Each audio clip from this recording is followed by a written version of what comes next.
What if I told you that a dog saved a dying child's life in a way that left an entire medical team speechless? What you're about to hear sounds impossible, but it happened in front of dozens of witnesses who still get chills talking about it today. Picture this. It's a Tuesday night in the pediatric intensive care unit. The machines are beeping frantically. A 12-year-old girl named Emma is fighting for her life, and she's losing. Her doctor, with 2 decades of experience, has seen the numbers before. 3 minutes. That's all the time left before this little warrior would lose her 8-month. Battle against a ruthless autoimmune disease that was literally destroying her from the inside out. But here's where this story takes a turn that will make you question everything you think you know about healing. Emma wasn't just any ordinary kid. For 8 grueling months, she'd been trapped in a medical nightmare. Her own immune system had turned traitor, attacking her healthy cells like they were foreign invaders. Her parents, Maria and Carlos, had watched their once vibrant daughter become a shadow of herself. They'd spent every penny, exhausted every treatment option, and were hanging on to hope by the thinnest thread imaginable. Through all of this chaos, there was one constant. One source of pure, unwavering comfort that never left Emma's side when hospital rules allowed. Max, a 6-year-old golden retriever who'd been Emma's best friend since she turned 5. This wasn't just some ordinary pet relationship. Max was Emma's shadow, her secret keeper, her reason to crack a smile even when the pain was unbearable. Ow. Now here's where it gets interesting.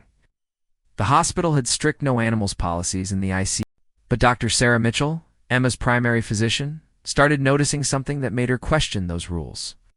Every single time Max was permitted to visit, something magical happened.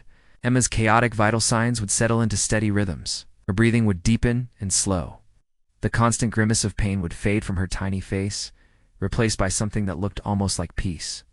The nursing staff began keeping informal notes. They watched in amazement as Emma's heart rate would regulate the moment Max rested his golden head against her hospital bed. Her appetite, which had disappeared weeks ago, would mysteriously return after his visits.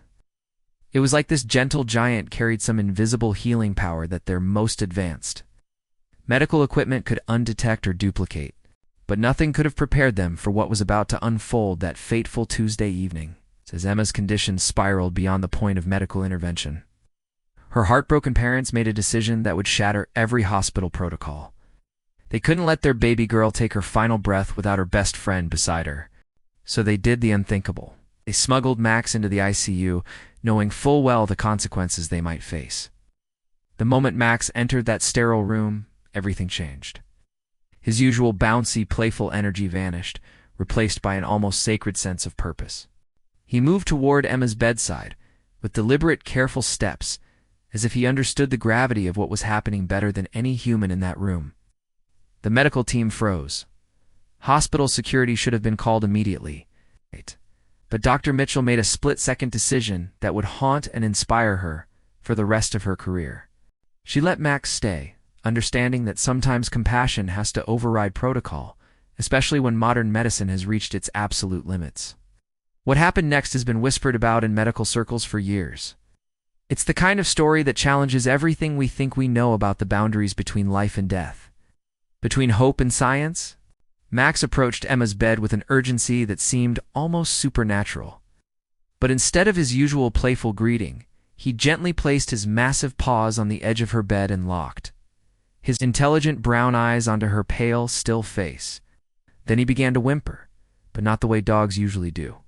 This was different, deeper, more purposeful. Like he was trying to communicate something that transcended human language. And then the impossible began to unfold before their eyes. The golden retriever started breathing in perfect synchronization with Emma's failing respiratory system. Not coincidentally, not accidentally, deliberately. As if he was trying to transfer his own life force directly into her dying body. The heart monitors continued their terrifying countdown toward 0. But something extraordinary was happening that no medical textbook had ever described.